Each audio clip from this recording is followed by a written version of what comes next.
welcome to today's webinar, you guys.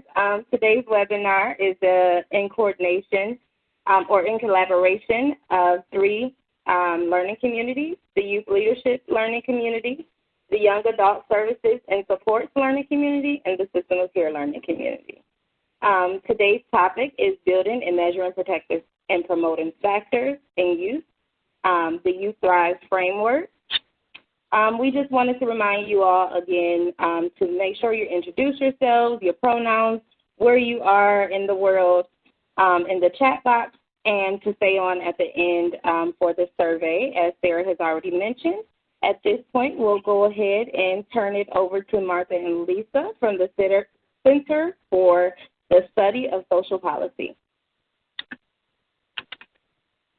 Hi, this is Martha. Can everybody hear me? Okay, great. My name's Martha Raimon, and I'm here with my colleague Lisa Mishraky, and we are both from the Center for the Study of Social Policy, and which is where Youth Thrive originated. I wanted to point out first that what you're looking at here, this beautiful photograph of young people, is young leaders that helped us co-design and led our last convening. Some of you may know some of these folks, so we like to keep that up there, and the convening that we had last fall. So today we're really going to give a very brief introduction to Youth Thrive. Hopefully some of you may have seen something about it in your work. We're going to go through the 5 protective and promotive factors kind of briefly. There's a whole lot more information on our website. We're going to talk a bit about how to apply Youth Thrive in your actual work and practice, and then talk about a new, really exciting tool called our Youth Thrive survey that measures the presence of the protective and promotive factors in young people, and we'll really sort of go a little bit deep into that about how that works and how it was developed. So the Center for the Study of Social Policy, just for so some of you don't know, is it works to achieve a racially, economically, and socially just society in which all families and children thrive. We like to say we translate ideas into action and promote public policies grounded in equity, support strong and inclusive communities, and advocate with and for children, youth, and families. What is Youth Thrive? So it's the name of both a research-informed framework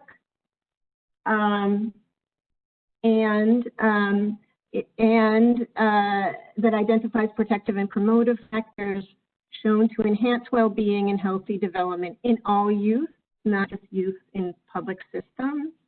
It's also the name of CSSP, the Center for the Study of Social Policy. I'll be using that lingo. It's also the name of our national initiative called Youth Thrive that we initially developed to help child welfare systems and juvenile justice systems to consider and revise their policies, practices, licensing, and training of staff to be more aligned with what we know contributes to positive youth development and well-being. Because mostly Youth Thrive as an initiative really recognizes that adolescence is a critical period in the growth of any person, any young person, but it's not a program. It's an approach, and not a model. So I always quote one of the jurisdictions we work with New York City's Department of Probation. They call it the scaffolding on which the rest of their work hangs. And so it helps them in that way organize their work. This is an outdated, as you can see, photo, because if we had one of current, there would be a whole lot more photographs of youth mobilizing around the country and using their voice for change. That's a core piece of our work, which is to change the dominant narrative and often oppressive narrative of youth and young adults, particularly the youth of color, both in the media and society at large. And so you can see these young people using their agency. And that is happening, as everybody knows, around the country in a big way now. So this is the Youth Thrive theory of change, which we'll refer to. It's grounded in the idea that all young people have strengths, resources, and the capacity for positive growth and development. So to launch this work, we examined the research. Our colleague, Charlene Harper-Brown, has a paper that you might want to refer to about the research that was done on positive youth development, resiliency theory, adolescent brain development, and the impact of trauma and healing. And from that, we developed this theory of change.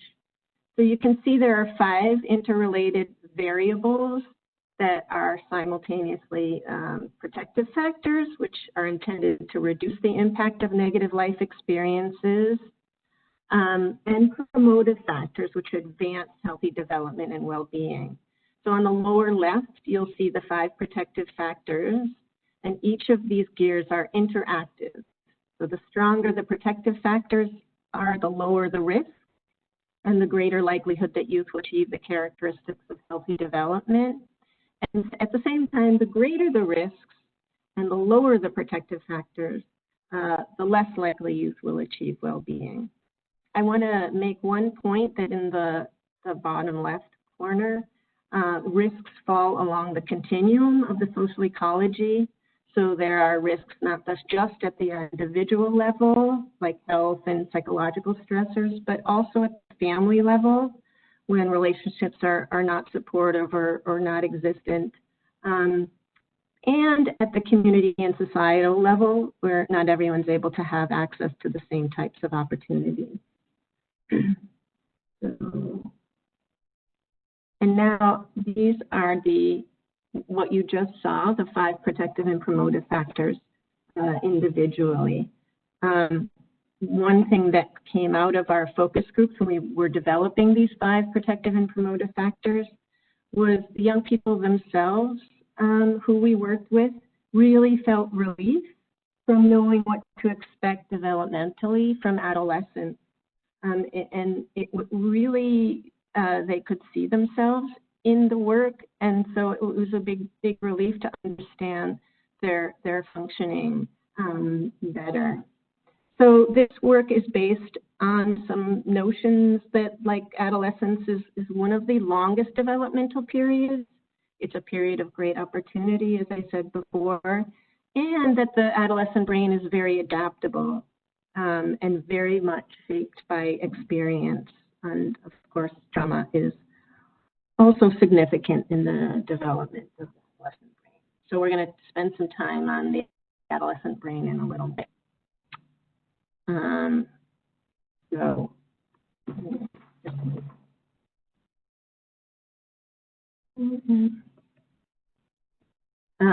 so this is the first protective and promotive factor, the knowledge of adolescent development. And like I said, we'll spend some time on this going forward. But just to point out that this is a critical period in the time of young people's development. This is my favorite slide of the whole thing. I always like to include this one. And it's kind of a simplification, but if you take anything out of this talk, remember this picture, because it really shows, like, the hair here, the rabbit, is the limbic system, and the tortoise being the prefrontal cortex. There's a major gap in timing where the turtle is developing gradually and slowly maturing to understand the importance of planning, self-control, consequences, and decision-making, as opposed to the rabbit that is the rapidly developing limbic system, and that's responsible for more impulsive and risk-taking behaviors that everybody knows young people for, but that's also the kind of thing that young people need to fully develop the skills that they'll need as adults. So that's how I remember it, really, and it might help you. So again, speaking about knowledge of adolescent development, we know that when basic developmental needs are consistently and lovingly met, infants and young children tend to develop a view of the world as safe and calm. And they generally develop neural templates that promote a calm and connected response state. And then through these positive experiences, they learn over time they can trust adults in their immediate world to protect them and promote their overall sense of connectedness, belonging, and well-being. But if the developmental needs are not predictably or consistently met over time, infants and young children tend to view the world as not safe and not secure, and their brain cells become wired with different templates that leave them feeling anxious and suspicious, and eventually in a kind of an alert response state, even after the immediate threat's been removed. So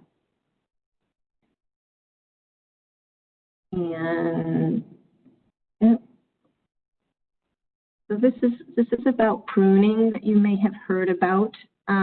We know that in normal brain development occurs rapidly in early childhood. Some say 0 to 3, some say 0 to 5. And again, in adolescence, from early in life, the brain wires itself through these environmental experiences by developing connections between cells called neurons. And these connections among the neurons accelerate in adolescence.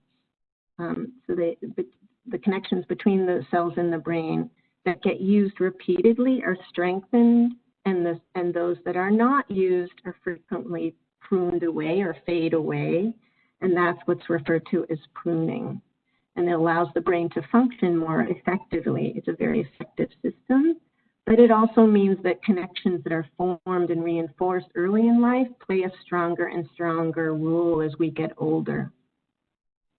So this has told research that healthy brain development depends on supportive, age-appropriate stimulations through relationships and experiences. And over time, the impact of those experiences causes the brain to develop unique templates that help interpret different kinds of present and future experiences. And about pruning, I like this quote by David Eagleman, who's a neuroscientist, that says you become who you are not because of what grows in your brain, but because of what is removed. And so it's an interesting kind of idea about that efficiency of pruning.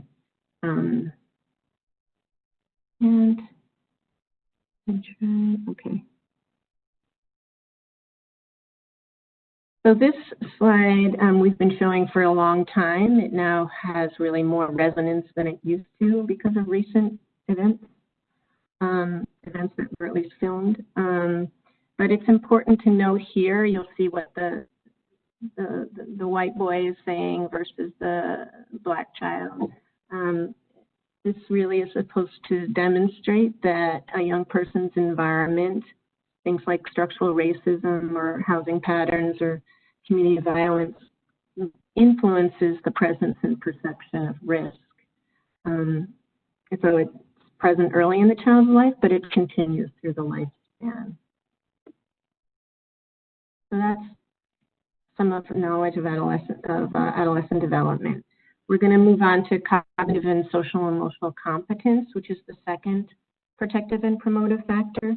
And that refers to the knowledge and attitudes that lay the foundation for learning skills, problem solving and decision making, forming an independent identity, effectively interacting, communicating, collaborating with others, and having a productive, responsible, and satisfying adulthood. So this is all about this strong cognitive and social emotional abilities, self-regulation, positive self-worth, things you think about that you hope that young people develop that help them to be better equipped to handle stress later in life.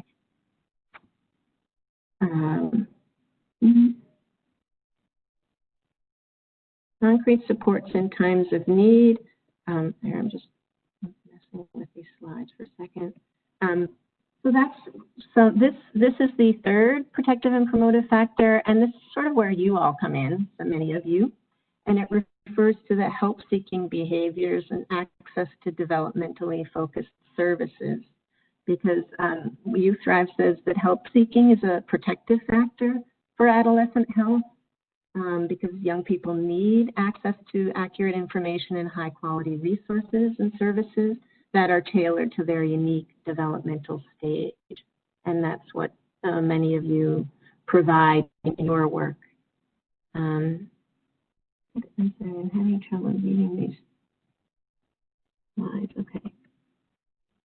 Okay, social connections. This is obviously that young people need healthy and sustained relationships with caring and support family members and other adults and peers. That they can get in their environment, like at schools or neighborhoods or community organizations. Very important that young people have this. I know there's been a lot of talk during COVID-19 about the importance, even though there's social distancing, of maintaining for this age group in particular social connections for them. And it's one of the things that makes this period of time for young people especially difficult. And we also like to say that it can include a belief in higher power that helps youth to find meaning and a positive purpose in their lives. Kind of thing, it just helps young people to develop trust and a sense of belonging. And then finally, the fifth protective and promotive factors is resilience. And we define resilience as the process of positive adaptation, meaning coping, problem solving, becoming more resourceful, functioning well despite experiencing significant challenges, adversity, or trauma. We do not call it a personality trait, that some people have resilience and others don't. It's something really that's developed over time with the right supports. Demonstrating resilience enables youth and young adults to see evidence of their ability to face challenges competently and take control over their lives in healthy ways. So those are the 5 protective and promotive factors very briefly. You can find out a whole lot more on our website about the protective and promotive factors. And I'm going to turn it over now to Lisa to talk about some of the ways Youth Thrive can be implemented and some tools. Thanks, Martha, and hi, everybody. Before we share some information about application to practice as well as some resources that are available, we want to take a quick poll. Given the overview that Martha provided about the framework and the protective and promotive factors, we wanted to check in with you all to see what are the ways that you envision that this framework could be helpful in your work. So Sarah, if you could please pull up the poll.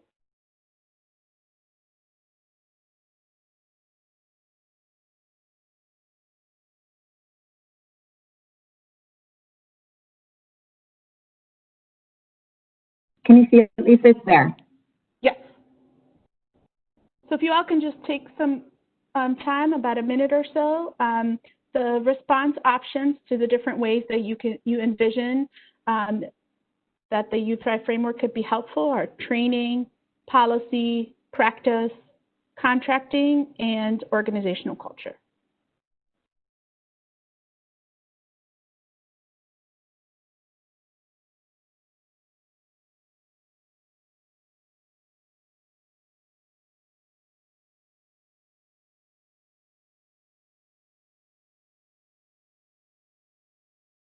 And you can select more than one response option.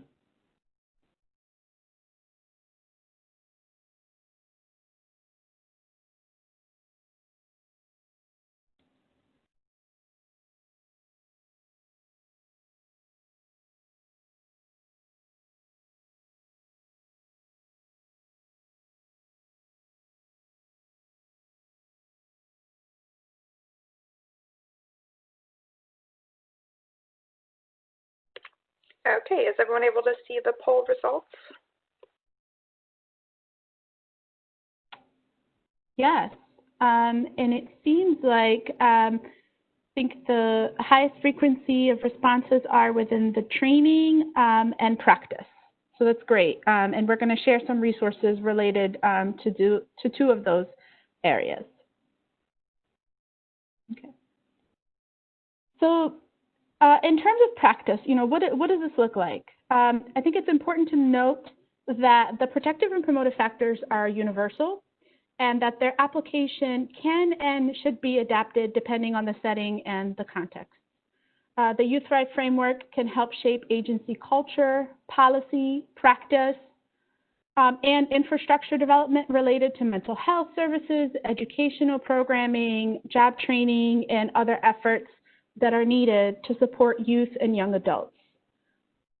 It's really about changing the way that professionals and those who support and interact with young people, changing the way that they interact with young people, and also how young people experience those services and supports differently. And as we all know, it's mentioned as one of the key protective factors, social connections, is that relationships matter. And often the relationship is the intervention that best supports youth and young adults. Practice should be focused on building in ways for youth to strengthen their connections to others. In addition to that, there should also be a focus on youth leadership and skill development, because those also matter. We need to provide youth and young adults with opportunities for practicing the skills that they'll need later in life, such as making decisions, learning from mistakes, and also by serving in ambassador or mentor roles to others. Young people should be supported to learn advocacy, team building, and leadership skills to effectively engage as partners in decision-making and policy and practice change, as well as and change not only at the policy level and the systems level, but also in making changes in their own personal lives and within their communities. Safe spaces in communities and schools also matter so that young people can explore, play, learn, and gather among friends. That means having advocate after school and recreational opportunities, mental health and wellness programs, as well as, again, opportunities to build the social emotional skills and to practice connecting to others in healthy and supportive ways. Okay. So at CSSP, we've developed an array of different tools to support application to practice. And I'm just going to highlight a few of the tools that you see on the screen in front of you. One of our most popular tools that's used widely is a train-the-trainer curriculum for the Youth Thrive framework. And so there's the opportunity to be trained so that you can train others within your organization or within your jurisdiction. Another exciting training resource that has recently been developed and launched is called Youth Thrive for Youth. And this is a training curriculum that was developed by youth and young adults for youth and young adults, explaining the Youth Thrive framework. And we've piloted this in several areas, and it's really exciting to see this take off. We also have a supervisory coaching tool that can be useful, as well as a guide for using the protective and promotive factors to support well-being, which is really includes questions to elicit the protective and promotive factors. But what's great about this tool is that the questions are broken down by the different roles of people who interact in the lives of youth and young adults, such as lawyers, caseworkers, CASA, judges, and it also includes questions for youth and parents. Another exciting project that we worked on and we released a report on is based on transformational relationships. We conducted research and we did focus groups. We spoke to workers and young people because we were trying to understand, what are the core characteristics of transformational relationships? What did they look like on the ground. What are the characteristics of the workers? What are the organizational characteristics? So that it can help inform others who want to focus on building these kinds of relationships for youth and young adults. Another exciting thing that we'll be launching later this month is called Youth Thrive Alive. And these are quarterly forums open to the community at large. And it's really an opportunity to share ideas, practice strategies, as well as policy changes. And it's also an opportunity to offer tools and products that different programs, organizations, and systems are using that advance equity, healing, and healthy development for youth and young adults. Our first session will be on July 22nd. Registration is still open. And the topic of discussion for this first forum will be the impact of isms on well-being. And the last resource, which I will go in depth today, is the Youth Thrive survey. So in developing the survey, we were very intentional about creating a tool that measured the things that we care about and the things that are directly aligned with how the things that we wanted to see in young people, the things that we wanted to achieve on behalf of youth and young adults. And so we also saw this as a unifying tool that can be used across different systems of care for youth and young adults, having the protective and promotive factors and measuring indicators of these protective and promotive factors as the foundation to promote health and well-being for these young people. The Youth Thrive survey is a high-quality, valid, and reliable youth self-report instrument that measures the presence, the strength, and the growth of the Youth Thrive protective and promotive factors. It can be used by any organization, public system, or individual working with youth and young adults, ages 12 to 26, to measure and improve their well-being. It is publicly available, free of charge, and it requires minimal training. It is composed of 5 sections, one for each of the protective and promotive factors. Each section includes about 10 to 17 statements. Using a Likert type scale, respondents indicate the extent to which each statement describes them. The survey also includes an 11-question demographic section that enables organizations and workers to understand the background characteristics of youth and young adults and disaggregate data by subgroups. The great news is that it takes most young people less than 15 minutes to complete, as compared to other assessment tools that I think take about 30 to 40 minutes. And I think what's most exciting and unique about the Youth Thrive survey is that it measures positive constructs and that it can be used in a variety of different ways. So it can be used as a tool to help orient and also reinforce practice towards building protective and promotive factors as opposed to just focusing on risk reduction.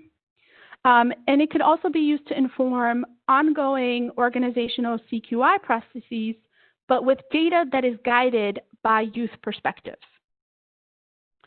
Specifically, the survey can be used as an assessment instrument to identify strengths and areas that need strengthening in order to inform case planning with youth.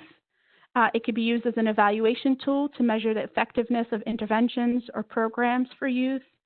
And data can be rolled up for program evaluation and continuous quality improvement, and be used to inform policy and practice decisions.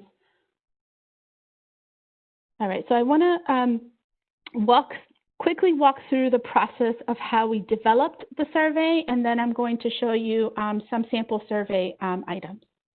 So developing the survey was very much a co-design process with youth and young adults. We started by asking them first what thriving looked like for them. And then from there, we began creating an exhaustive list of items for each of the protective and promotive factors. We drew from already validated instruments and we developed new items where there were gaps. After that, once we had a list of items, we conducted focus groups. And we conducted focus groups with different groups of young people to get their feedback on the initial instrument. We held focus groups with young people from an LGBTQ community center, a group of youth in foster care, a church youth group, and a group that frequents a local community service center. We really wanted to make sure that we got diverse perspectives, and we received great feedback from young people during those focus groups, which caused us to significantly change the language that we were using, and it also helped us to recognize some of the bias that existed in the language that we had. After that, we moved to cognitive interviews. We refined the survey based on feedback, and then refined them again, and then moved into field testing. We conducted 2 rounds of field testing, and in total, we had about 630 respondents. And that's how we landed on the final survey, which consists of a total of 66 items.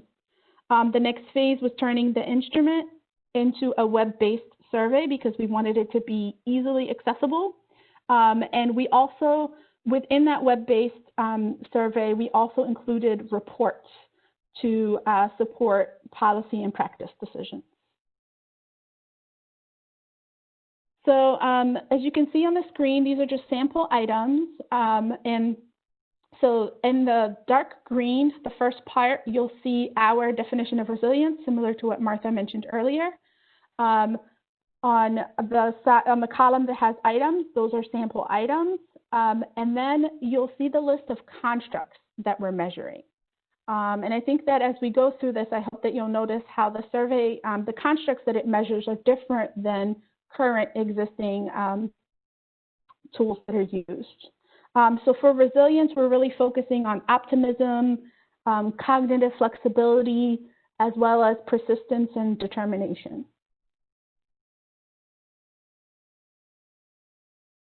For social connections, we're looking at spiritual connectedness. We're looking at family support, healthy relationship, as well as constructive engagement within the community or contribution to a social good.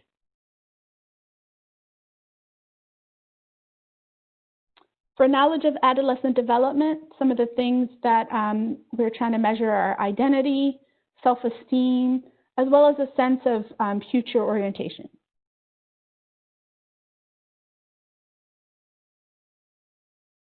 For concrete supports in times of need, it's not only about access to resources or knowledge of resources, but it's also about the self-advocacy skills and self-determination.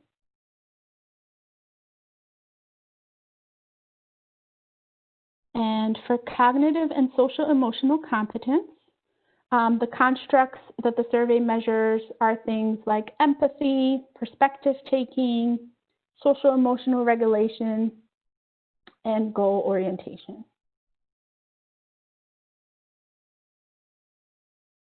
So in order to access the survey, you go onto our website, and this is a screenshot of our website, how you can access it. Again, it's publicly available and it's free of charge. One of the considerations in automating the survey was developing multiple levels of access because we wanted it to be as flexible as possible so that users at different levels within organizations are able to implement it. We've also developed support tools to support implementation of the survey, such as a handout for young people that is co-written with young people that might be helpful in explaining it to them, as well as a user guide, technical report, and a tip sheet for workers, which again is a one-pager that just explains the purpose of the survey directly to workers and how it can be helpful in their work. So as I mentioned earlier, we wanted this to be used in a way that can inform policy and practice. And so we built in a data system that allows data to be stored in a way that's accessible and provides organizations with the data needed to improve and expand their efforts. And so what you see on the screen are the reports that are available. And so I'm going to quickly go over them. You have a report that provides you with a summary of how many surveys have been completed. There is a report that gives you information about the progress or the change in individual scores over time for each of the young people that you service or support. There is a pre and post comparison report, and this can be used to demonstrate effectiveness of programs and services. One of my favorite is the cross-demographic analysis report. It allows you to look at data for a specific segment of the young people that you work with. And so you can look at the data a couple of different ways.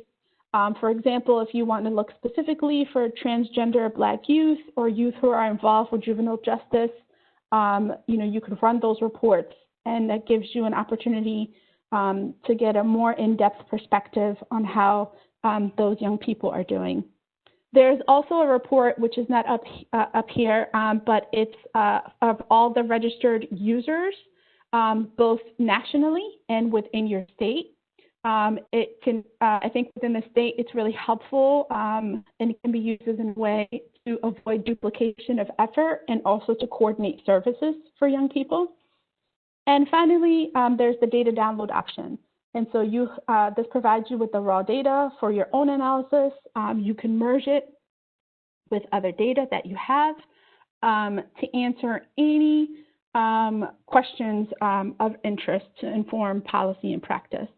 One thing that's important to note when talking about results of the survey is that the survey scores represent just one source of information about how a young person is doing at that point in time. And no single source of information can tell the whole story about how a young person is doing. So it's important to look at the results in the context of other information about youth experiences. And the other thing in terms of looking at the data and the results is that the scores do give some information, but the other thing is that it's important it can be a prompt to identify patterns in response option, particularly to inform case planning. For example, if there are one or two items that young people consistently, or a subgroup of young people consistently score low on, that could be an indicator that something is going on and should prompt more exploration related to that. Really quickly, we just wanted to give you a sense of where the survey is being used, and we'll get into the how. So the map that you'll see, so everything that is in green, which is 41 states, those are the states that are currently using the survey. We launched in November of 2018. To date, there are 303 users registered. And within different systems, as well as different types of programs, including child welfare, juvenile justice, schools, both primary as well as secondary education, after-school programs, homelessness services, refugee services, mentoring, amongst many others. And the really exciting thing is that to date, we have 1,342 completed surveys. So at CSSP, we don't have access to any of the, actually, I should have mentioned this earlier.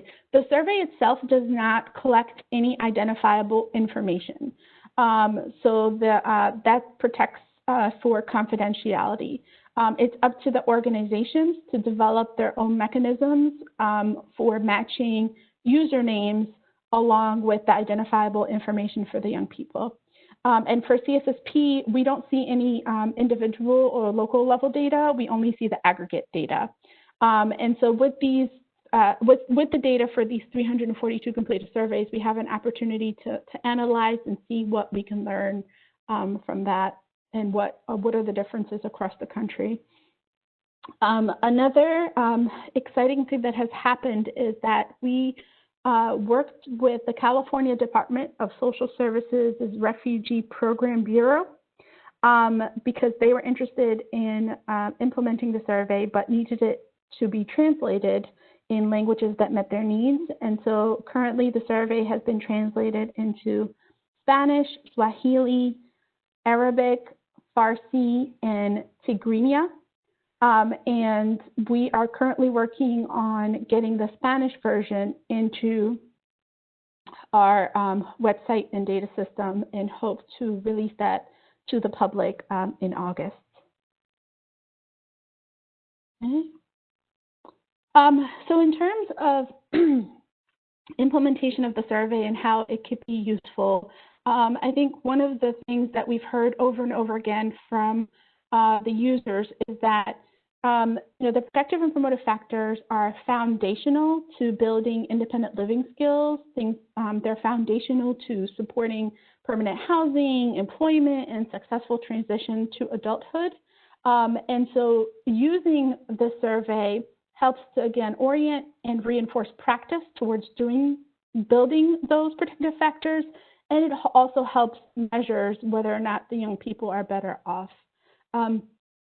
There have been a few jurisdictions, mainly child welfare, that have done a crosswalk with their currently approved assessment tools, like Casey, for example, among others, with the Youth Thrive survey to see, what are the things that are aligned, as well as like what's the value added of each, and also to assess the impact both on workload and on youth engagement. And some states have moved towards using the Youth Thrive survey.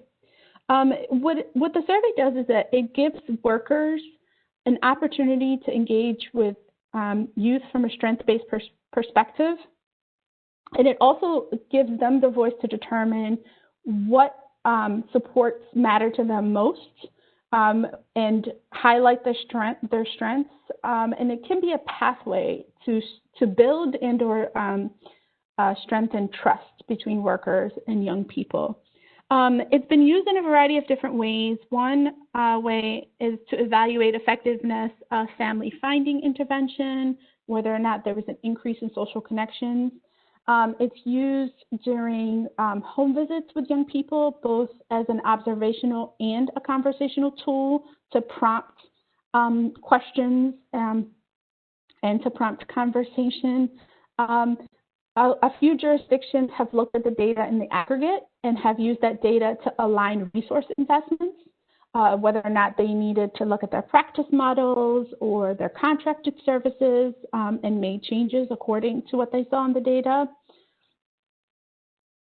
And during the pandemic, we've heard from a few jurisdictions that have used the survey as a way to check in with young people to see how they were doing. And that is it for me. So I'm going to turn it over to the panel.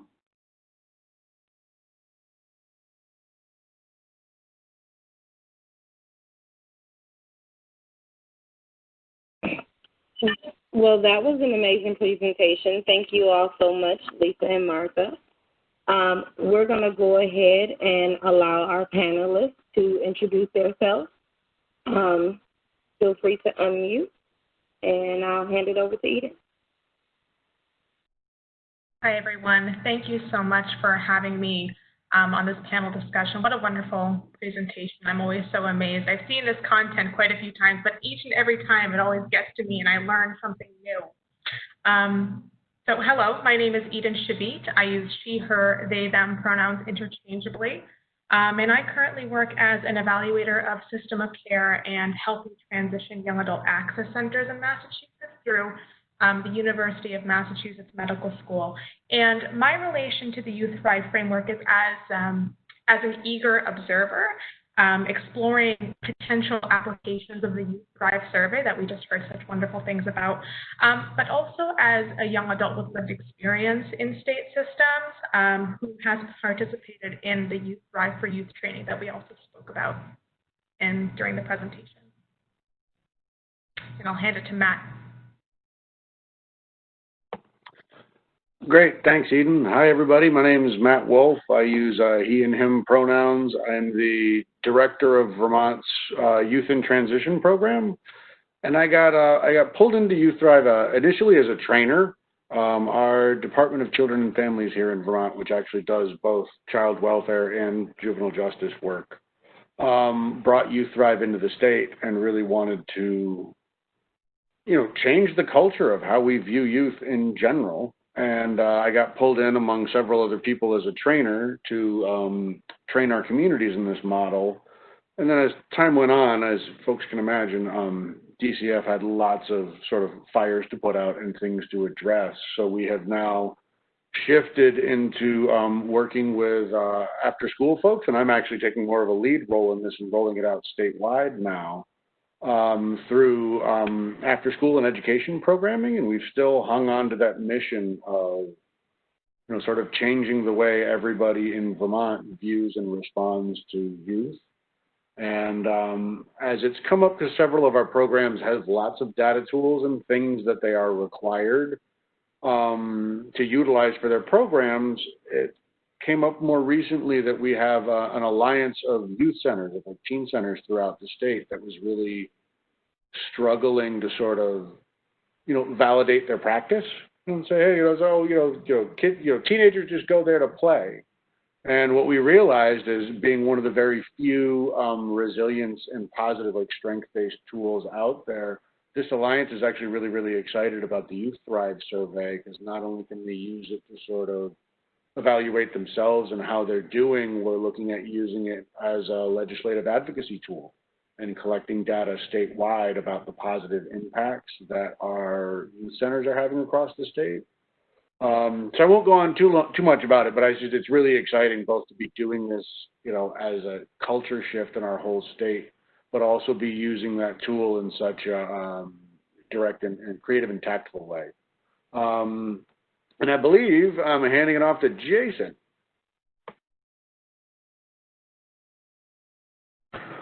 Good afternoon, everyone. Thank you for joining us. And it's great to have a chance to talk with you guys about the Youth Thrive and the effects that it's had here in Nebraska. So my name is Jason Feldhaus. I am the Vice President of Youth and Family Sustainability for Nebraska Children and Families Foundation. And my role is to I kind of wanted to bring a perspective to this conversation today around some of the systems change work that we have done with through the use of Youth Thrive. So to get that started, we oversee and fund and provide the best practices for what's called the Connected Youth Initiative in Nebraska, which is an evidence-based model for helping youth transition into adulthood more successfully. And so we have spent a lot of time looking at best practices and different funding sources and aligning and coordinating with different efforts across the state to make sure that our young people have the ability to both receive what they need from a development perspective, a best practice perspective, an evaluation perspective, as well as a quality assurance. And so one thing what got us really connected to Youth Thrive was that it was this, was presented a theoretical framework from which you could build your best practices on. And as we started to look at how do we implement something across the state of Nebraska that aligns so many of the efforts that we need to help young people, from brain science to trauma-informed care to better practices, and delivery by providers and services, an avenue for youth leadership and voice.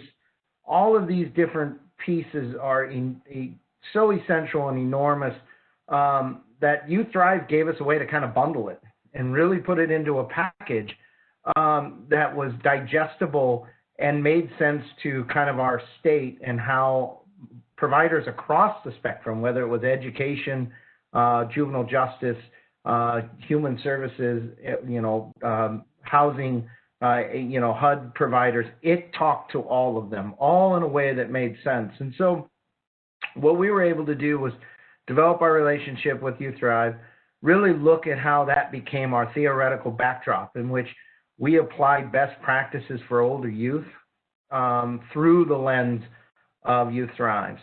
And then we also really tried to align as many of our best practices that we had available in the state, especially from a national level, to coincide and work with the promotive and the protective factors. So we did a lot of efforts to make sure that efforts around reaching teens or efforts around Your Money or Goals out of the Consumer Financial Protection Bureau or Youth Demonstration Homeless Project from HUD, the YHDP from HUD, and a Housing First approach really leaned back into a Youth Thrives theoretical framework, allowing those best practices to still be implemented and roll out where they needed to be, but they had a backdrop in which promoted, you know, adolescent brain development, trauma-informed care, et cetera. So those were some of the systems changes we felt we could put in place. The other thing we did was really grassroots. We didn't ask any state system to adopt it up front. What we worked on was our relationships with communities and prevention systems, and we trained over 1,200 people in the state of Nebraska on the ground to start implementing at a community level. Really try to get that momentum going, and with that in place, then we were able to really influence the way our systems also looked at this too.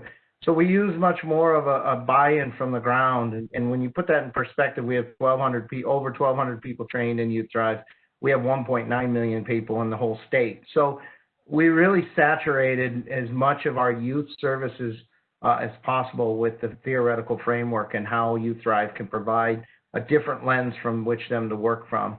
And the last piece I think that was so important for us was that our relationship with CSSP really allowed us to take what they said, a research-based best practice or a research-based theoretical framework, and allowed us to work off of the expertise that we didn't have to develop in our state, but is being developed across the nation as an industry. And it really gave us a formula to make sure that everybody had access to those best practices, that research, the language. And then we utilized the sections that spoke to each industry initially. So our courts really wanted to talk about brain science and development. So we had a lot of conversations around that and then worked our way into the other promotive and protective factors. Our community providers wanted to talk about connections to concrete resources. So we started there and really had good conversations around that and then worked into the other promotive and protective factors. So it gave us a real flexibility to push the sense of change across the different industries in our state. And I cannot find,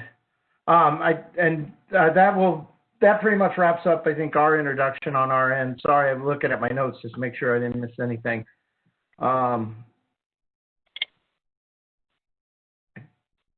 Do I pass it on to Precious? Yes, you do. You pass it on to Precious. Thanks, Jason.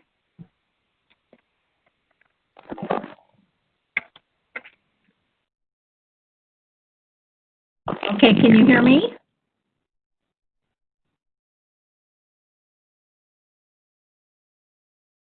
Yes. Okay. Good afternoon, everybody. I'm Precious Stevie. I'm from a small community in Northwest Ohio, and I'm thrilled to be here. Precious? Yes. We have some feedback coming through. I'm not sure where. What can I do that would be helpful with that? I'm not sure if Sarah can help us out with this one. Hi. Yes, I'm happy to help. Sorry, everyone. If you could go ahead and dial in. Do you have a cell phone that you're able to use? Yes. Yes. What number should I call? So if you look at your screen, and you can go up to the top menu bar, there's one that says Communicate. And if you click on that, it's the first option is Audio Connection. Mm-hmm. And then at the bottom of that little pop-up, you're going to get, you can hit View to see the number. as well as your code and your attendee ID.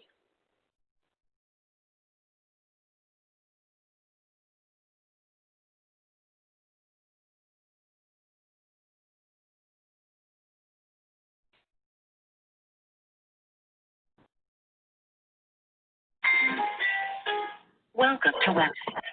Enter your access.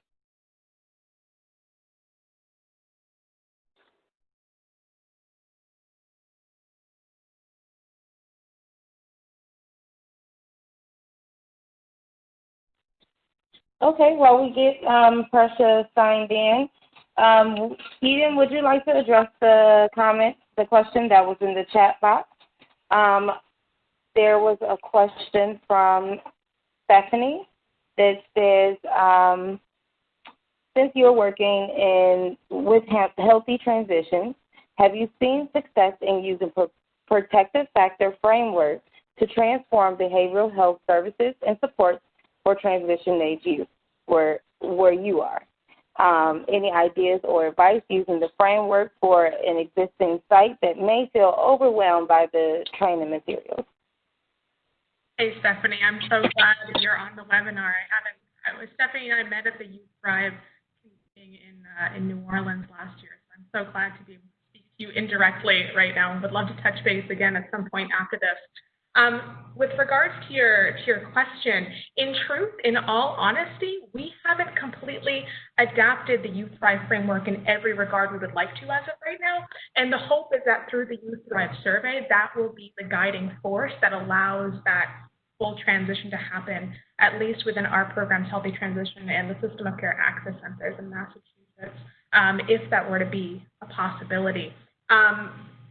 In honesty, if there's another healthy transition site that would like to kind of partner up with us and do some kind of co-thinking, brainstorming, how we can make this a potential commonality of practice using the survey, but also applying protective and promotive factors that are measured through the survey and allowing that to be the guiding force that allows that implementation to happen, as evaluation is a really powerful means of creating policy and social change. We would love that. So let's definitely connect after this.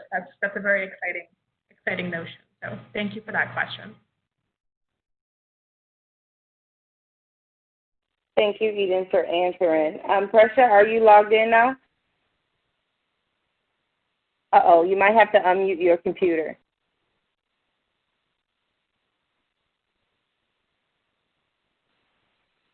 Okay, how is that?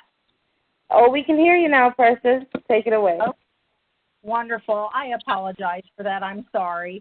My name is Precious, and I'm from a small community in Northwest Ohio. And really the reason I'm here today is that I'm kind of a Thrive wannabe. If I were to tell you the honest truth, I didn't know anything about Thrive until I was invited to go to the national convening in November. And I was invited to go because I have a system of care grant in our community, as well as we're about 6 years into doing a transformation into a recovery-oriented system of care framework. But I came back from the convening as a believer, and I told people that the framework really spoke to my heart. And there were 3 reasons why I say that. The first is, of course, that it's based in science and research, and it builds on the risk and protective factor framework that we've been using for years, but it helps to refine this by focusing on the protective and promotive factors with the highest level of impact. And so not only that, but as you heard earlier today, there is a measuring tool to see if we're making a difference, which is awesome.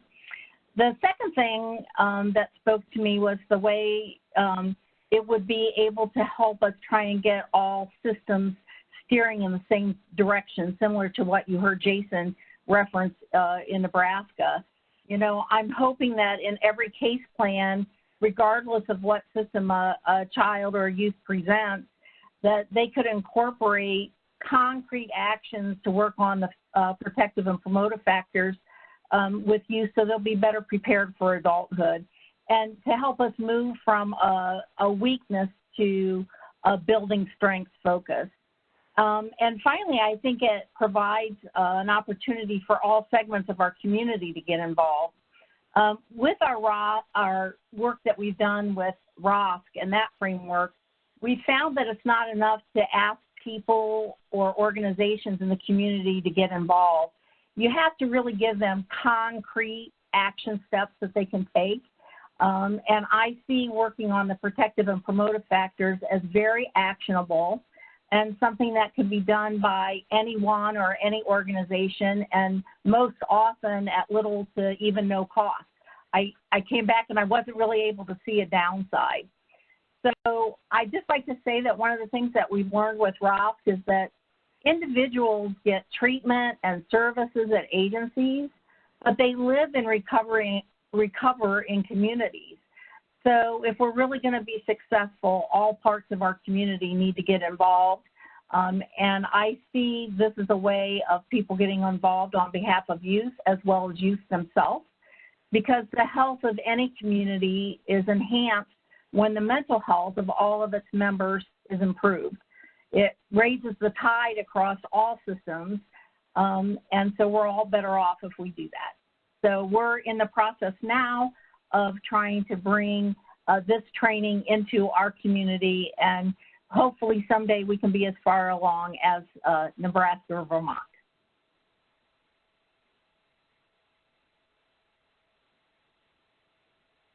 Thank you for that, Presha. We have another question in the chat box. Sorry if I'm not pronouncing your name right, but this is from Kona. And they would like to know how important is it to address risk factors as well as protective factors?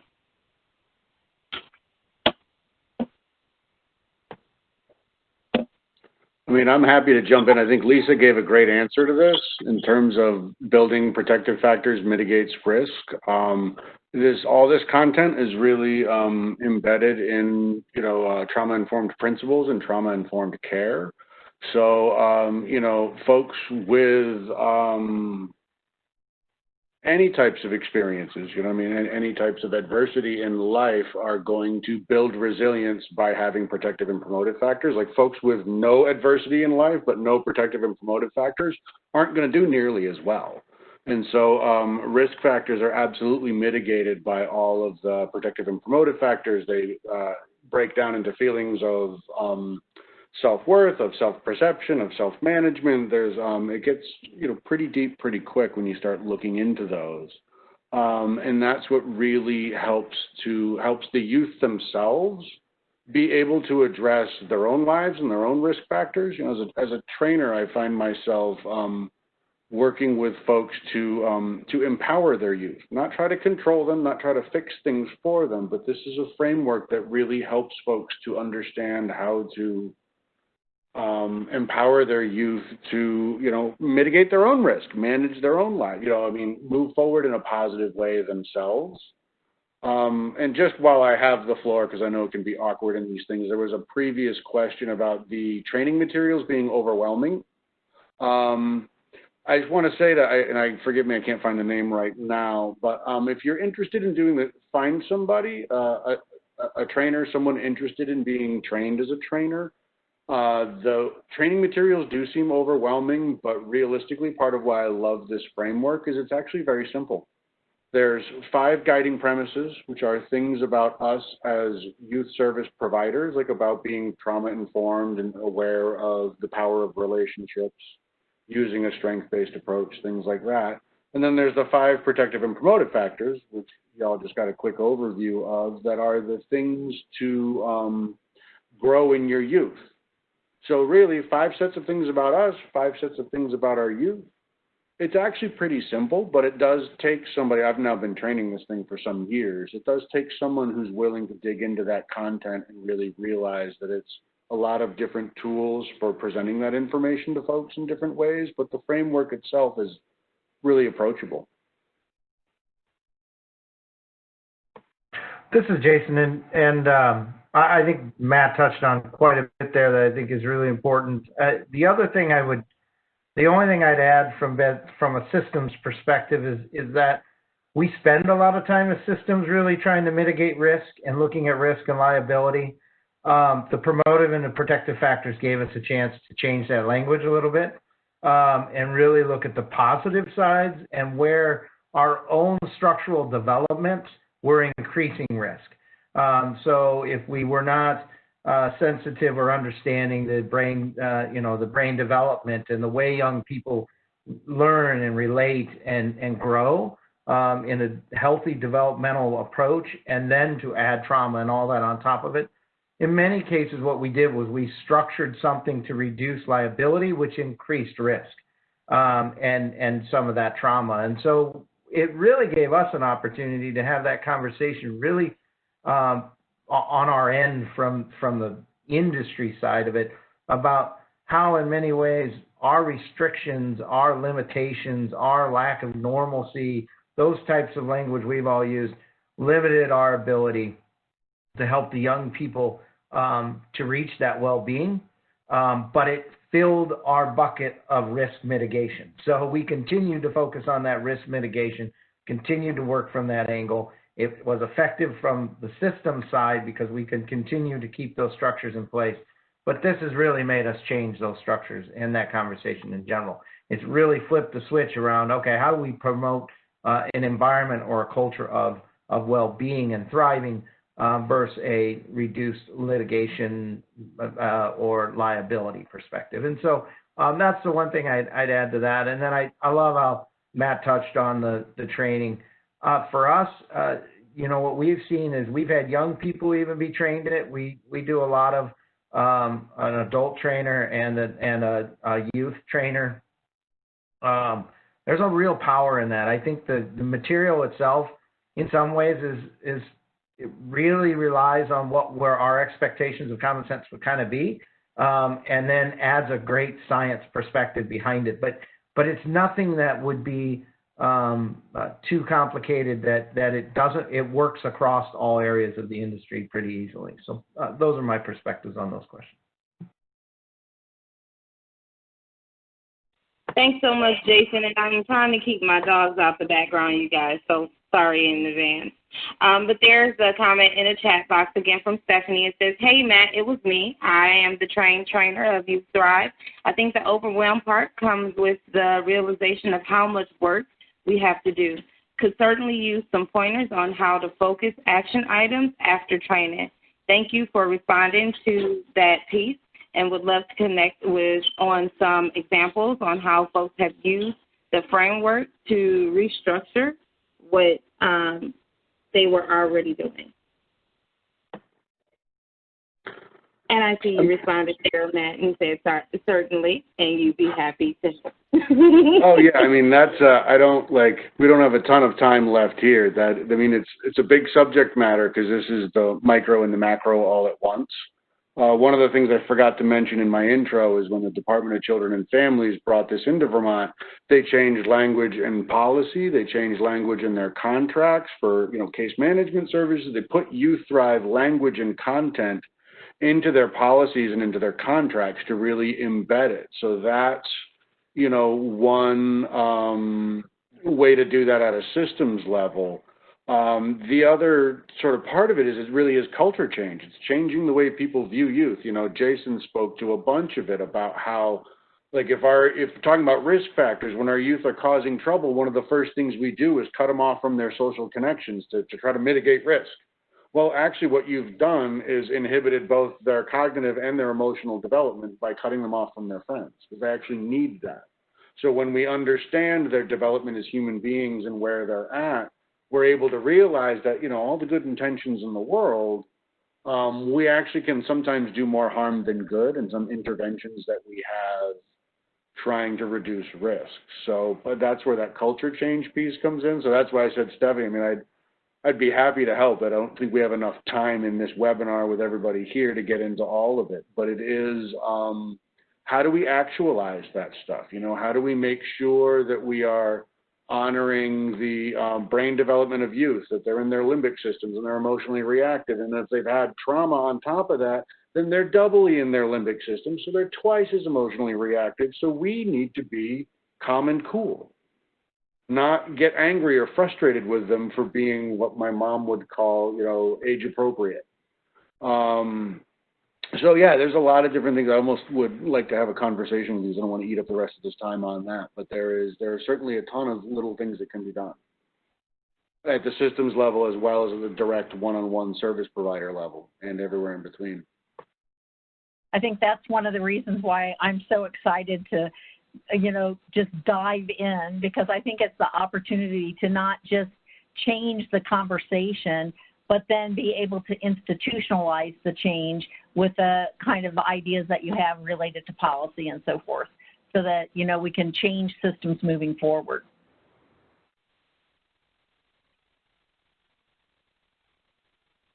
Definitely. And for those who were not able to follow the conversation in the chat box, there was a comment from Philip that said Philip is on the steering committee of Healthy Youth Partnerships in Austin, Texas, and they offer CEUs for youth serving professionals. And could you all do a presentation for them sometime?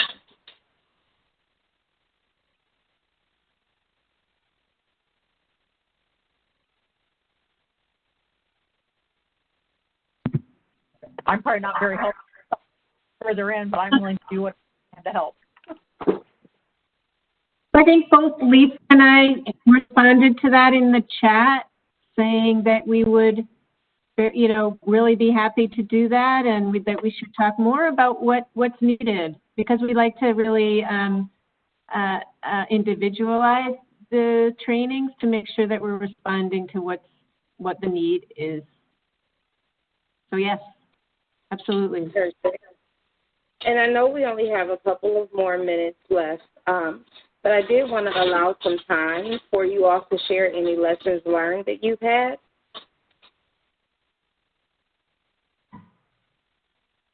I'm happy to jump in on this one.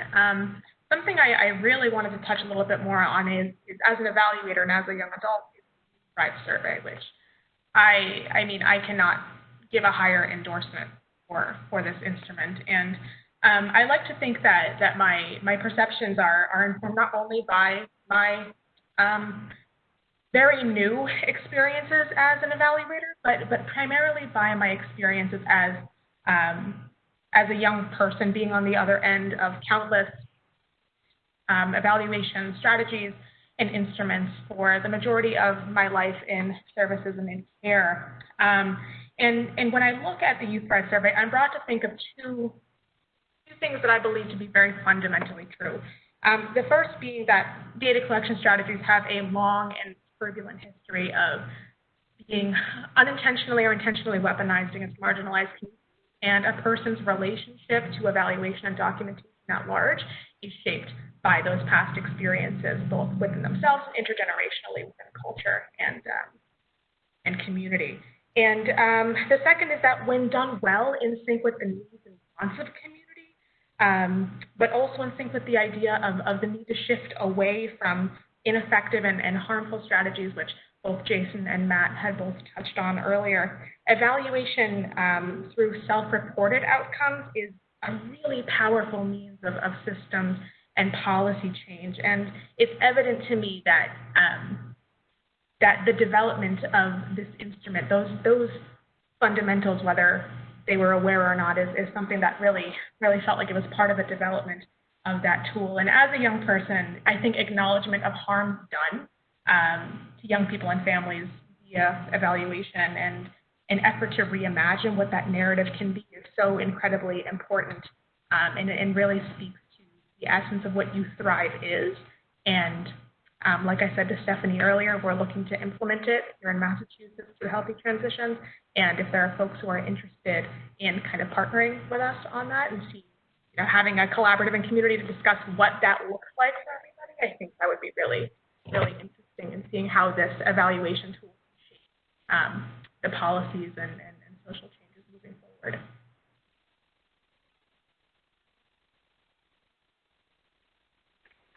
Well, thank you, Eden. Are there any other lessons learned that anyone would like to share?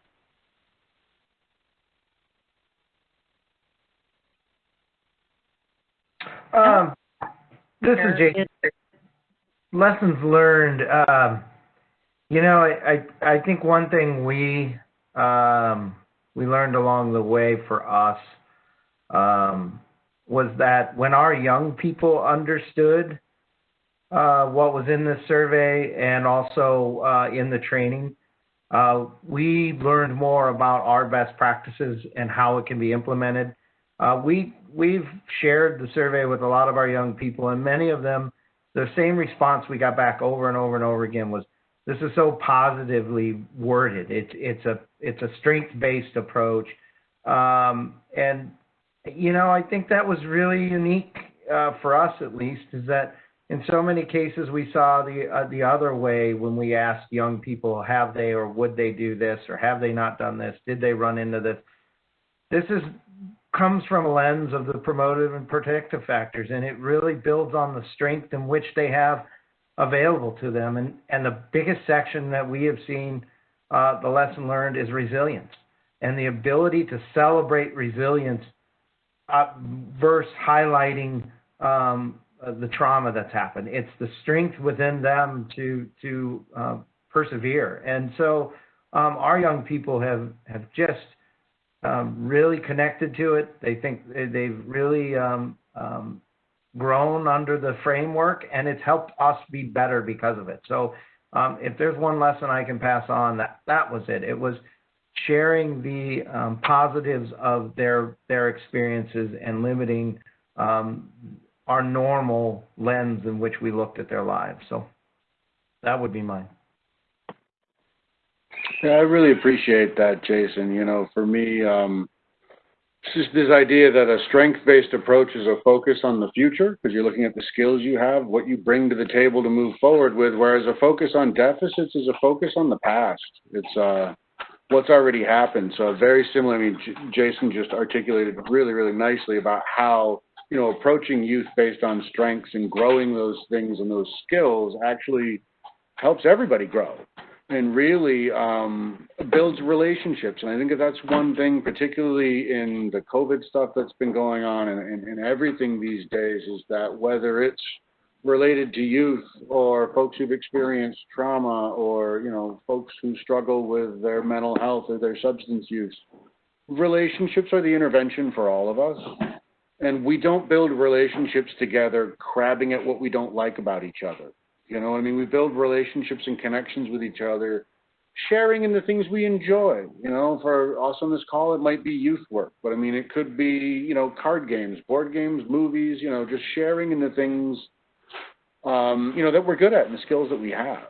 So you know, that's a little more personal, but I mean, I love that this is getting into, you know, this work because, again, for us, looking at it at a systems culture level like Jason is, this is a long haul. You know, this is not something that's going to get done in 2 years or 3 years. This is something we're really trying to embed in the state, which means that you have to have people like Jason or myself or anybody in a state that are going to keep beating this drum and just keep, you know, don't forget to do this, don't forget this stuff, because people can very easily wrap their heads around the idea of being strength-based, let's say. You know, teacher trained, do an all-day training with folks. Oh, yeah, I get being strength-based. And every time I talk to them, they're complaining about something. Or talking about what's wrong with the situation. It's like, so we can, Youth Thrive, I had said earlier, is a simple framework, and we can wrap our heads around it easily. But can you live it? Can you change it? That's the tricky part that Stephanie and I were getting into in the chat, is how do you really shift the way people live this stuff? And that takes a long haul, you know, and certainly some of the policy and structural stuff Jason's been talking about as well. So there's a bunch of lessons in there. Sorry, that wasn't just one.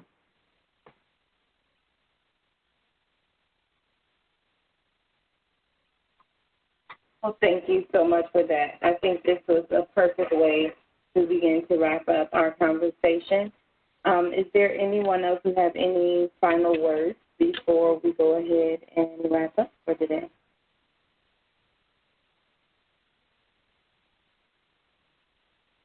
All right. Hearing none, I just want to thank you all for participating in this webinar.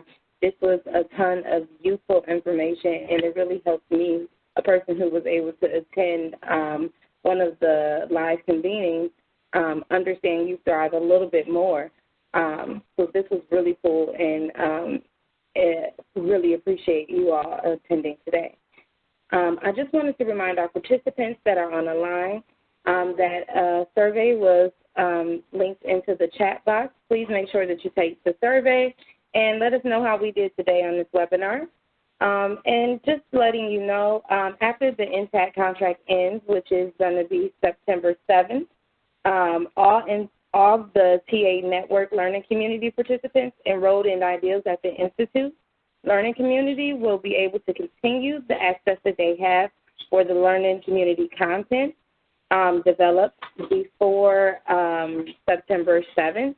Anything, so you could do that by clicking on My Courses tile on the main dashboard after logging in. You additionally access to previously recorded webinars and resources that learners have not enrolled in will be available through the link tiles on the Ideas at the Institute's public dashboard, and that's through a clickable catalog found on the Ideas at the Institute's webpage.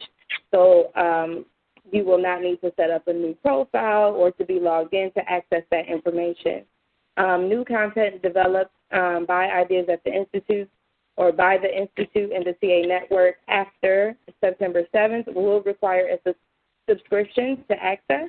And so you can find details on that subscription after September 7th. It will be shared on the TA Telegram.